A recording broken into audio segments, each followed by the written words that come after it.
ये पहला क्वेश्चन आज हम लोग स्टार्ट कर रहे हैं। ये 2 kg और ये 4 kg का ब्लॉक है। सिस्टम आपको दिख रहा है भाई, ये मासलेस एंड फ्रिक्शनलेस पुली होगा, आइडियल पुली है। ये धागा है, कैसा धागा है? आइडियल धागा है। आइडियल धागा किसको कहते हैं? Massless and inextensible. Massless and इस दोनों ब्लॉक का मास दिया है। ये सरफेस जो है उसका फ्रिक्शन कोफिशिएंट 0.6 है और इस दोनों ब्लॉक का एक्सेलरेशन निकालना है। Find acceleration of 2 kg and 4 kg block.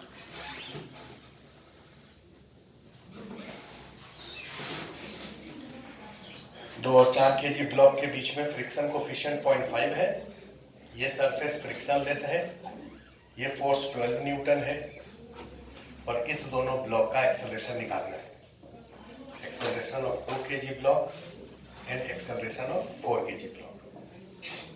ये हमको समझाने दो, अगला क्वेश्चन तुम करना, ध्यान से देखो।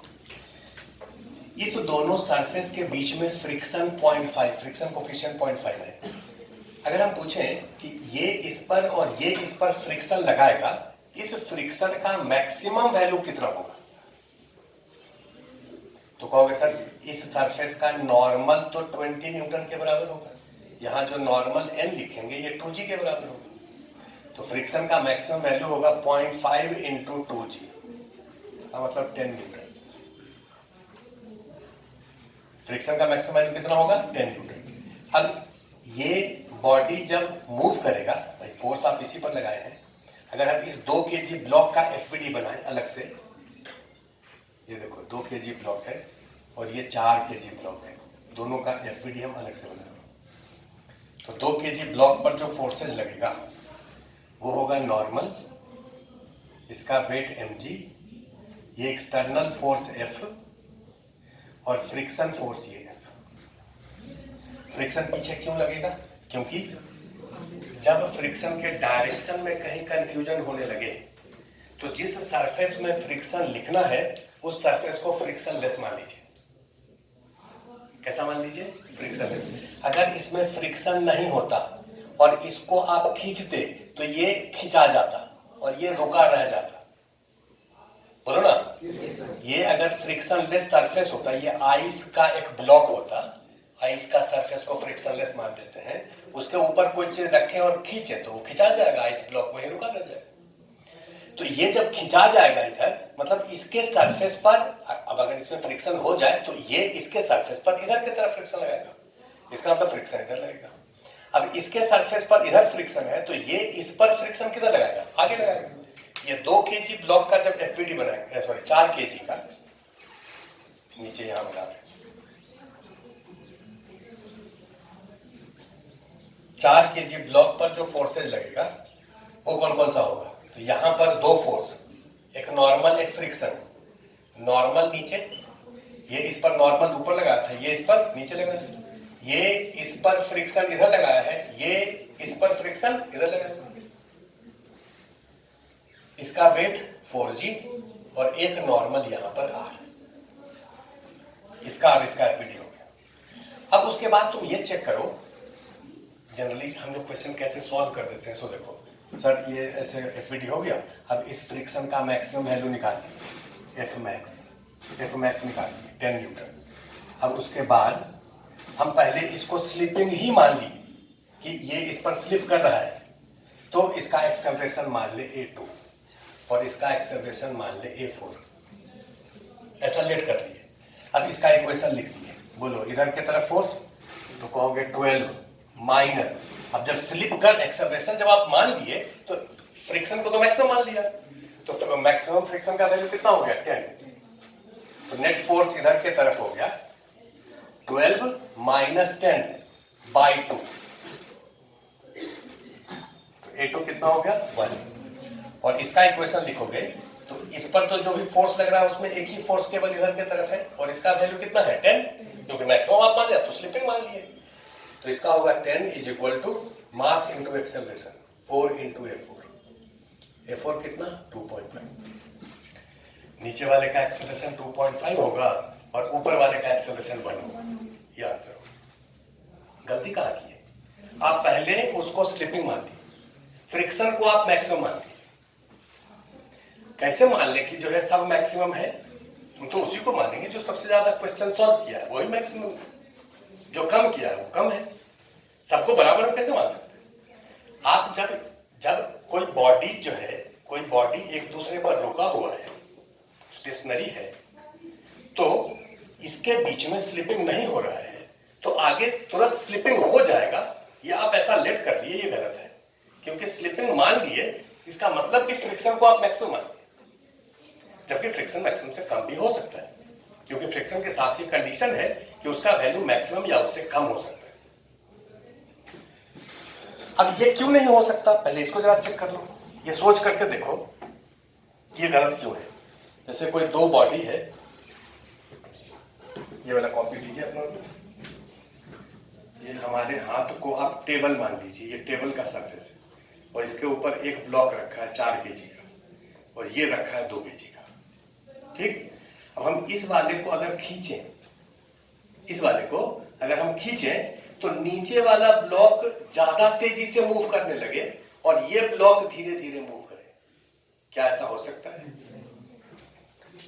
ये टेबल पर ऐसे रख दिए, इसमें धागा बांध दिए और इसको हम खींचे, तो क्या हो सकता है? या तो ये वाला ऐसे खींचा जाए और ये रुका रह जाए, या हो सकता है कि इसको जब खींचे तो इस दोनों के बीच में इतना ज्यादा फ्रिक्शन हो, जैसे गम लगा दे तो फ्रिक्शन बढ़ गया, अब इसको खींचे तो दोनों साथ खींचा जाए, ये हो सकता है। क्या ऐसा होगा कि इसको हम ऐसे खींचे और नीचे वाला तेजी से भागने लगे? ऐसा तो नहीं हो सकता। आप क्या कर रहे हैं, इसको खींचे और नीचे वाला ब्लॉक का एक्सेलरेशन ज्यादा हो गया, इसका 2.5 है और इसका 1 ही है। गलत तो है। गलती कहां है? गलती है कि आप इस एक्सेलरेशन को मैक्सिमम मान लिए। इसको सॉल्व कैसे करेंगे सोचिए। इसमें आप पहले चेक करिए कि ये बॉडी इस पर स्लिप करेगा कि नहीं करेगा। तो पहले आप मान लीजिए कि ये स्लिप पहले नहीं कर रहा था, अभी भी स्लिप नहीं कर रहा है। अगर ये इस पर स्लिप नहीं कर रहा है, अब देखो, अब हम लोग को इसमें आगे से ये सिस्टम बनाना है कि अगर एक ब्लॉक के ऊपर 1 या 2 ब्लॉक रखा है और उसके सरफेस के बीच में फ्रिक्शन है, तो पहले लेट करिए कि दोनों के बीच में स्लिपिंग नहीं हो रहा है। पहले दोनों के बीच में स्लिपिंग नहीं हो रहा है। अगर इसके बीच में स्लिपिंग नहीं हो रहा है का मतलब ये दोनों साथ साथ मूव कर रहे हैं, और अगर साथ साथ मूव कर रहा है तो इसका कंबाइन एक्सेलरेशन कितना होगा? AC, combine acceleration. तो कहोगे सर दोनों का FVD आप एक साथ जब बनाएंगे तो ये इस पर और ये इस पर जो लगाएगा फ्रिक्शन, वो तो इंटरनल फोर्स होगा। इस दोनों का FVD बनाएंगे तो ये फोर्स केवल F है, बाकी नॉर्मल है mg, तो वर्टिकल में है, हॉरिजॉन्टल में तो केवल एक ही फोर्स लग रहा है। तो कंबाइंड एक्सेलरेशन कितना होगा? AC, कहोगे F by 2 + 4, F by 2 + 4, 12/6, 2 metre per second square. अगर ये दोनों साथ साथ मूव करेगा तो कंबाइंड एक्सेलरेशन कितना होगा? 2 मीटर/सेकंड स्क्वायर। अगर ये 2 मीटर/सेकंड स्क्वायर से मूव कर रहा है तो बताइए कि ये फ्रिक्शन कितना होगा? अब फ्रिक्शन निकाल रहे हैं, फ्रिक्शन का वैल्यू अपने मन से हम मैक्स नहीं रख दिए, फ्रिक्शन कैलकुलेट कर रहे हैं। ये फ्रिक्शन कितना होगा? तो फ्रिक्शन निकालने के लिए तो आप दोनों को सिस्टम मानेंगे, तब तो फ्रिक्शन निकलेगा नहीं। उसके लिए तो आपको या तो इसको सिस्टम मानना पड़ेगा। तो किसी भी एक को सिस्टम आप मान लीजिए। सपोज इसको अगर सिस्टम माने, इसका इक्वेशन लिखो, तो इधर के तरफ नेट फोर्स बोलो 12 - F = मास इंटू एक्सेलरेशन 2 × 2।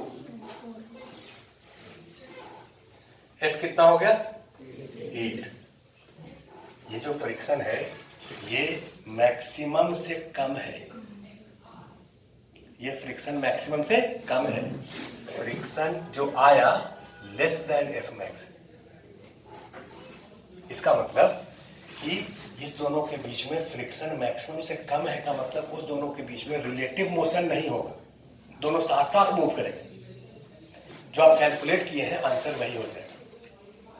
लेकिन अगर ये फ्रिक्शन का वैल्यू सपोज आ जाता 15, तो क्या फ्रिक्शन 15 हो सकता है? इसका मतलब दोनों साथ साथ मूव नहीं करेंगे।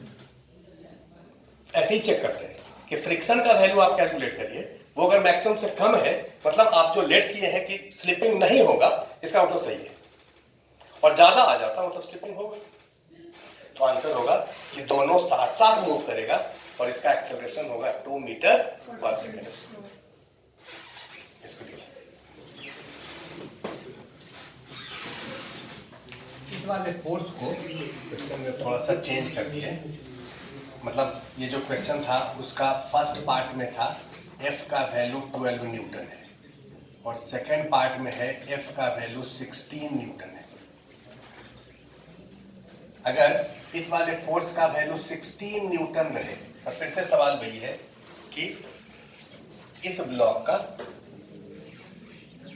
और इसका एक्सेलरेशन कितना है, फिर से क्वेश्चन वही है। तो आप सॉल्व वैसे ही करेंगे, पहले आप चेक करेंगे, स्टार्ट देखो ऐसे ही करते हैं। दूसरे ये फर्स्ट पार्ट को सॉल्व किए थे, सेकंड पार्ट को सॉल्व करें। इस दोनों के बीच में रिलेटिव स्लिपिंग पहले मत मानिए, पहले मानिए कि दोनों साथ साथ मूव करें। अगर ये दोनों साथ साथ मूव करेगा तो एक्सेलरेशन कितना होगा, कंबाइंड एक्सेलरेशन कहोगे 16/6। 16/6 का मतलब 8/3। 8/3। अब एक्सेलरेशन आप निकाल दिए, अब ये फ्रिक्शन का वैल्यू आप निकालिए कि फ्रिक्शन कितना होगा। तो इसका या इसका किसी का भी आप इक्वेशन लिख सकते हैं, दोनों से आंसर सेम ही आएगा, तो फ्रिक्शन दोनों पर सेम ही लिखें। अगर इसका इक्वेशन हम लिखें तो इस पर इधर की तरफ फोर्स केवल F लग रहा है, तो this F is equal to इसका मास इनटू एक्सेलरेशन, इसका मास है 4 और एक्सेलरेशन कितना 8/3। अरे भाई पूरे का एक्सेलरेशन 8/3 है तो इसका भी एक्सेलरेशन 8/3, 32/3। 32/3 10 से ज्यादा होता है। मैक्सिमम वैल्यू कितना है 10। क्या फ्रिक्शन 10 से ज्यादा हो सकता है, नहीं, since friction is greater than F max, so this is not possible. ये हम प्रूव कर दिए कि दोनों साथ साथ मूव नहीं करेंगे, तो नहीं मूव करेगा तो फिर क्या करेगा, अलग अलग मूव करेगा। इसके नीचे लिख देंगे so the bodies will move not together, separately जब मूव करेगा तो इसका मतलब अब फ्रिक्शन कितना हो जाएगा 10 हो जाएगा, क्योंकि अब स्लिप कर गया तो फ्रिक्शन मैक्सिमम के बराबर, तो फ्रिक्शन को 10 कर दीजिए, ये फ्रिक्शन भी कितना हो गया 10। अब इसका इक्वेशन लिख लीजिए, इसका इक्वेशन क्या लिखे 16 माइनस 10/2, ये एक्सेलरेशन ऑफ A2 हो गया 3। उसी तरह से इसका इक्वेशन लिखेंगे तो 10/4 2.5, ये एक्सेलरेशन ऑफ A4 हो गया। ऊपर वाले का एक्सेलरेशन ज्यादा और नीचे वाले का एक्सेलरेशन कम, ये सही है, क्योंकि ब्लॉक के ऊपर ब्लॉक रखेंगे, ऊपर में फोर्स आप बढ़ा दिए तो ऊपर वाला स्लिप कर गया, वो तेजी से मूव कर रहा है, नीचे वाला धीरे धीरे मूव कर रहा है, ये हो सकता है। लेकिन ऊपर फोर्स लगाए, ऊपर वाला नीचे वाला तेजी से मूव करने लगे, ऊपर वाला धीरे धीरे मूव करे, ऐसा नहीं हो सकता। ये सही है, ऊपर वाले का 3 होगा, नीचे वाले का 2। ये 2 ब्लॉक है, फ्रिक्शन कोफिशिएंट जैसे दिया है, ये फोर्स कितना है F है। तुमसे ये पूछा जा रहा है थर्ड पार्ट में कि फाइंड मैक्सिमम F, ये F का मैक्सिमम वैल्यू क्या होगा, so that block does not slip over 1 means 2 kg block does not slip on 4 kg, so that 2 kg block does not slide on 4 kg block. ये force का maximum value क्या होगा जिससे ये block इस पर स्लिप नहीं करे, ये आपको बताना है। ध्यान देखो, ये थर्ड पार्ट हम सॉल्व करके दिखा रहे हैं, इधर तो लिखे रहेंगे, इधर करते हैं।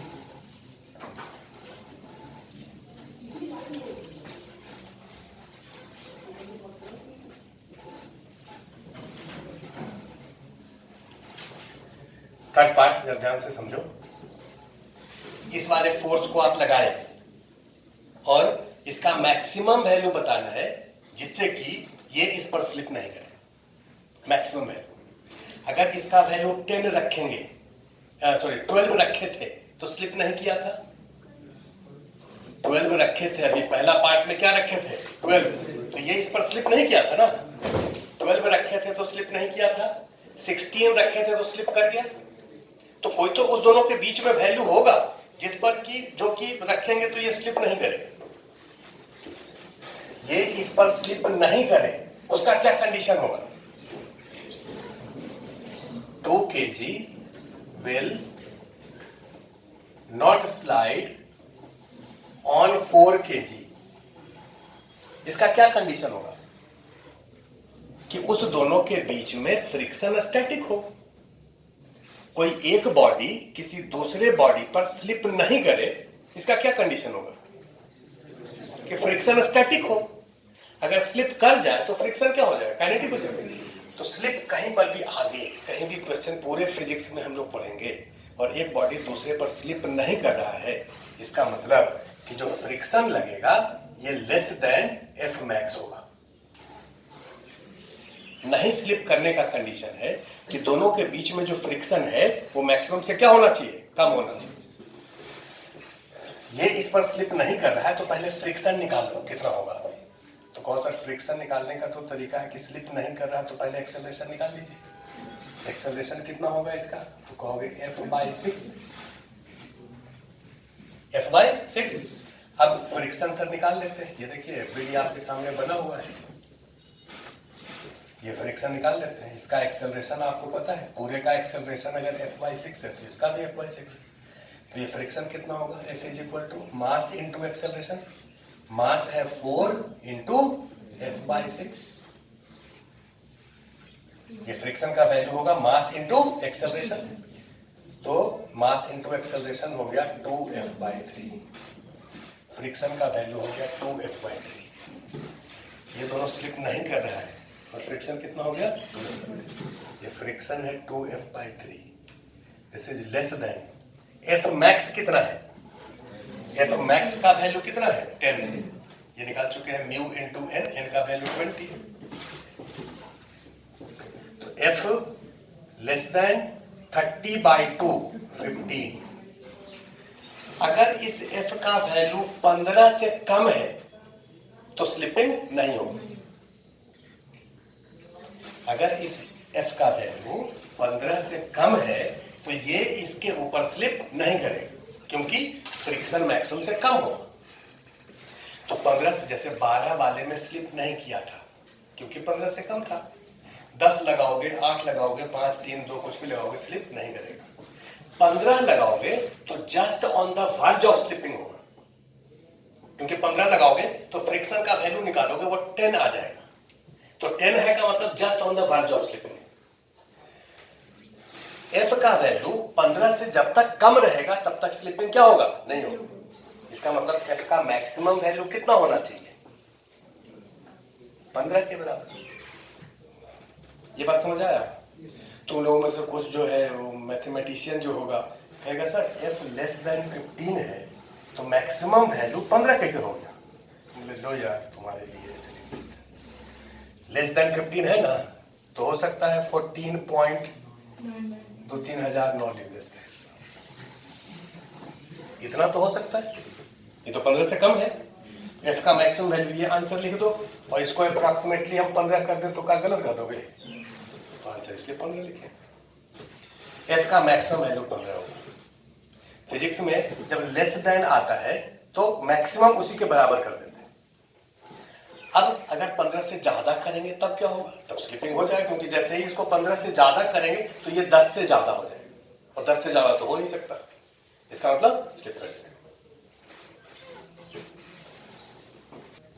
अब यहां पर ये बात बिल्कुल क्लियर हो गया कि इस वाले फोर्स का वैल्यू अगर 0 है तो ये भी रुका है, ये भी रुका है। इस वाले फोर्स का वैल्यू अगर 1 है तो ये दोनों साथ साथ मूव करेगा। कैसे मूव करेगा? साथ साथ। और कितना एक्सेलरेशन होगा? तो कहोगे 1/6। इसका वैल्यू 2 है तो दोनों का एक्सेलरेशन सेम होगा, कितना 2/6। इसका वैल्यू 10 है तो दोनों का एक्सेलरेशन सेम होगा 10/6। इसका वैल्यू अगर 15 है तो दोनों का एक्सेलरेशन सेम होगा 15/6। लेकिन अगर इसका वैल्यू 16 है या 15.1 है तब दोनों साथ साथ मूव नहीं करेगा। तब कितना लिखेंगे? तब कहोगे सर 15 जितना इसका वैल्यू है 16 है सपोज, तो 60 जो कि अलग अलग मूव करेगा तो फ्रिक्शन क्या होगा? मैक्सिमम हो जाएगा। तो 16 माइनस 10/2 इसका हो गया और इसका हो जाएगा 16/4। अगर ये फोर्स का वैल्यू 100 है, अब किसी से पूछने का तुमको पता चल गया कि 15 के बाद स्लिप कर जाता है, उससे पहले स्लिप नहीं करता, तो इसका वैल्यू 100 है तो कहोगे इसका एक्सेलरेशन होगा 100 माइनस 10/2 और इसका होगा नहीं इसका होगा 10/4। इसका तो 10 ही रहेगा ना, एक मैक्स तो 10 ही है, 10/4। इस फोर्स का वैल्यू कितना भी हो जाए 0 से लेकर के इंफिनिटी तक, इसका वैल्यू, इसका एक्सेलरेशन का वैल्यू 10/4 से ज्यादा नहीं होगा।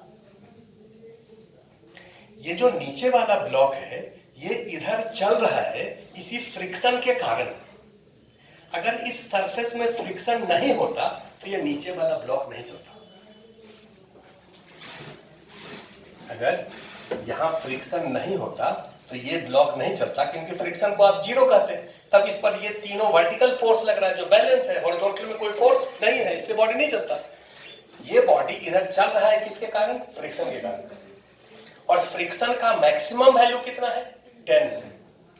फ्रिक्शन का मैक्सिमम वैल्यू कितना है? 10। तुमसे पूछें कि 4 kg ब्लॉक का मैक्सिमम एक्सेलरेशन कितना होगा? A4 मैक्स, तो कहोगे मैक्सिमम फोर्स बाय मास 10/4। इसका मैक्सिमम एक्सेलरेशन 2.5 ही हो सकता है, उससे ज्यादा नहीं हो सकता। इस फोर्स का कुछ भी वैल्यू हो जाए, इसका वैल्यू 2.5 से ज्यादा नहीं हो सकता, लेकिन इसका वैल्यू कुछ भी हो सकता है, क्योंकि फोर्स जैसे जैसे बढ़ाओगे तो इधर की तरफ फोर्स बढ़ेगा, एक्सेलरेशन बढ़ेगा। अब अगर क्वेश्चन में जैसे सबसे पहला क्वेश्चन हम दिए थे 12 वाला, तो हम कैसे सोचेंगे आगे से? ये वैल्यू 12 है तो पहले आप ये सोचो कि ठीक है, इस पर आप 12 लगा दिए। अब बताइए, हम केवल नीचे वाले ब्लॉक को देखेंगे जिस पर फोर्स नहीं लग रहा उसको, ये वाले ब्लॉक का एफबीडी बनाएंगे और इसका मैक्सिमम एक्सेलरेशन निकालेंगे। मैक्सिमम एक्सेलरेशन कितना हो गया? 2.5। मतलब 2.5 तक दोनों साथ साथ चलेगा। 2.5 तक दोनों साथ साथ चलेगा, उसके बाद दोनों साथ साथ नहीं चलेगा। अगर यहां पर 12 लगा दिए तो कंबाइंड एक्सेलरेशन कितना हो गया? 2। तब तो दोनों साथ साथ चलेगा क्योंकि 2.5 से कम है। लेकिन अगर ये 16 लगा दिए तो 16/6 8/3, ये 2.5 से ज्यादा हो गया। 8/3 2.5 से ज्यादा हो गया, अब दोनों साथ साथ नहीं चलेंगे। इसको ऐसे समझो, सपोज करो ये और ये दो स्टूडेंट यहां खड़ा कर दिए, एक को 2 kg ब्लॉक मान लो, एक को 4 kg ब्लॉक मान लो, और हम कह दें, कंडीशन लगाते हैं कि देखो इसका जो है 2 kg ब्लॉक का, उसका एक्सेलरेशन कुछ भी हो सकता है, मतलब वो दौड़ लगाना चाहे तो वो किसी भी एक्सेलरेशन से जा सकता है, लेकिन उसका एक्सेलरेशन 2.5 तक ही हो सकता है, उससे ज्यादा नहीं हो सकता। उसका कैपेसिटी है अपना। दोनों को अगर खड़ा कर दें और कहें दौड़ो, तो जब तक दोनों का एक्सेलरेशन 1 है तब तक तो दोनों साथ चला, 2 है तब तक साथ चला, 2.5 है तब तक साथ चला, लेकिन 2.5 से ज्यादा इसका तो हो ही नहीं सकता। उसका बढ़ गया, 3 हो गया, तो उसका 3 हो गया, इसका 2.5 ही रह जाएगा। उसका 4 हो जाएगा, इसका 2.5 ही रह जाएगा। जब तक इसका 2.5 है, जब तक दोनों का 2.5 से कम है तब तक दोनों साथ साथ चलेगा। अगर 2.5 से ज्यादा हो गया तब दोनों अलग अलग चलेंगे। आप ऐसे सोच सकते हैं। लास्ट पार्ट है, फोर्थ पार्ट। ये फोर्स कैसा है? वेरिएबल फोर्स है, जो कि टाइम के साथ चेंज कर रहा है, और इस फोर्स का इक्वेशन है F = T। मतलब जैसे ही t equal to 0 stopwatch अपना शुरू किए तो t इक्वल टू 0 पर फोर्स कितना है? 0।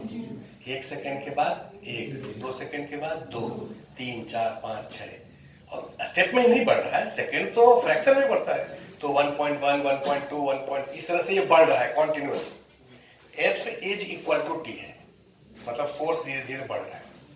तो आपको बताना है कि इसका और इसका acceleration as a function of time क्या होगा या as a function of F क्या होगा। हम ये करें कि ये एफ ऐसे भी कह सकते हैं क्वेश्चन में कि ये एफ लीनियरली इंक्रीज कर रहा है टाइम के साथ। तो लीनियर इंक्रीमेंट का मतलब F is equal to T. अगर जैसे स्लोप वगैरह कुछ नहीं दिया है तो लीनियर का मतलब उसका प्रोपोर्शनल या इक्वलिटी से कहा जाता है। तो आपको बताना कि इसका एक्सेलरेशन क्या होगा as a function of time.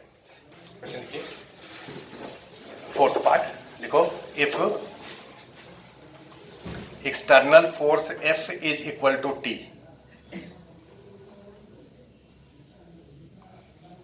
find acceleration of blocks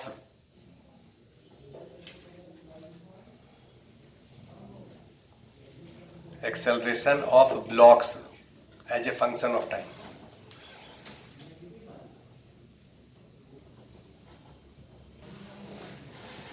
acceleration इस एक्सिस पर रखते हैं और टाइम इस एक्सिस पर रखते हैं। और इसका जो है, इसका और इसका दोनों का इक्वेशन लिख देंगे तो ग्राफ बना देंगे। भाई कोई भी ग्राफ ड्रॉ करना है तो इक्वेशन आपको लिखने आना चाहिए। इसका इक्वेशन लिख रहे हैं और इसका भी इक्वेशन लिख रहे हैं।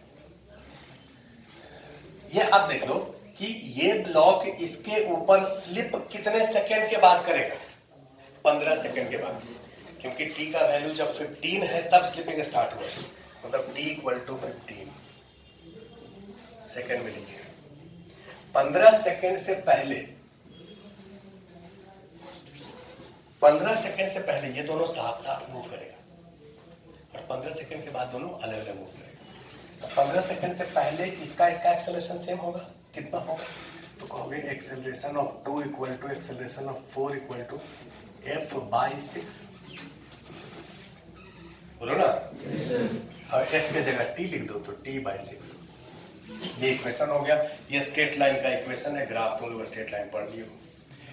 15 सेकेंड की ये इक्वेशन कब लिखे? जब t लेस देन 15 है या इक्वल टू 15 है। 15 पर भी स्लिपिंग नहीं हुआ है, उस पर भी साथ साथ ही चल रहे हैं। जैसे ही 15 से ज्यादा हो जाएगा तो ये स्लिप कर जाएगा, और जब स्लिप कर जाएगा तो इसका मतलब इसका एक्सेलरेशन, स्लिप कर गया तो फ्रिक्शन 10 हो गया ना, तो इसका एक्सेलरेशन a4 क्या लिखेंगे? कहोगे 10/4 2.5 for t greater than 15। और a2 इसका क्या लिखोगे? तो कहोगे सर इसका इक्वेशन लिख दीजिए। इसका एक्सेलरेशन a2 है तो दिस माइनस दिस, क्योंकि ये मैक्स हो गया है, f माइनस 10/2। ये समझ आया? For t greater than 15, f की जगह पर t रख देते हैं तो t/2 - 5।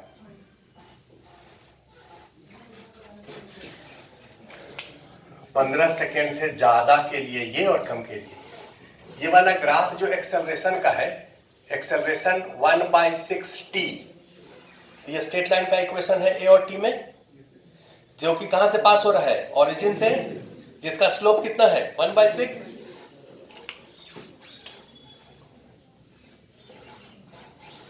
ये एंगल अगर थीटा है तो tan थीटा कितना होगा?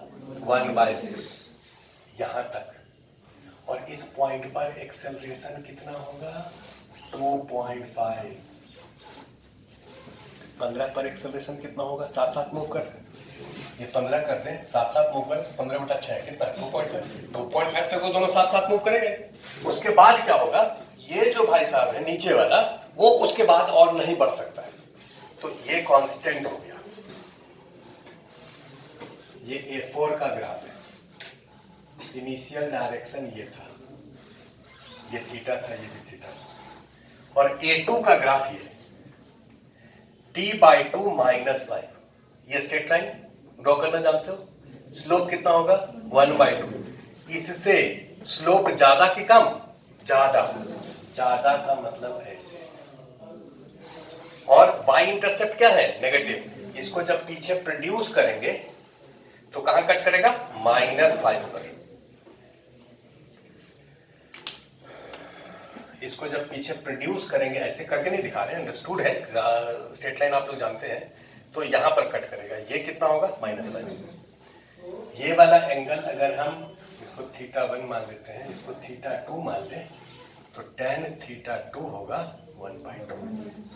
ये वाला ग्राफ A2 का होगा और ये वाला ग्राफ A2 और A4 दोनों का होगा।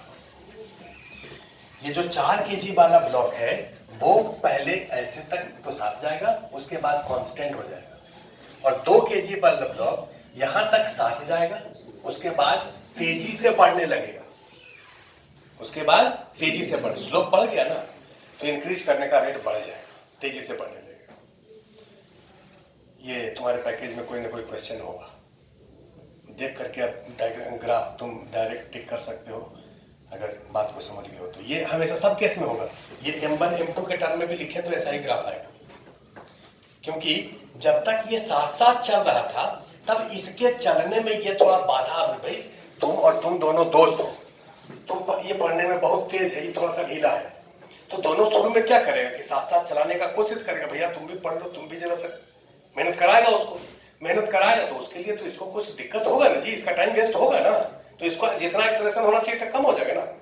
लेकिन देखा कि अभी जो है बेकार है, नहीं चल सकता है, तो कुछ दूर तक साथ चला 2-3 महीना, उसके बाद कहा यार छोड़ यार, तुमको छोड़ो, अपने तेजी से बढ़ जाएगा। करना तो सबको है, तो जो ज्यादा बढ़िया मेहनत कर रहा है, जिसका ज्यादा बढ़िया दिमाग है, वो आगे निकल जाएगा।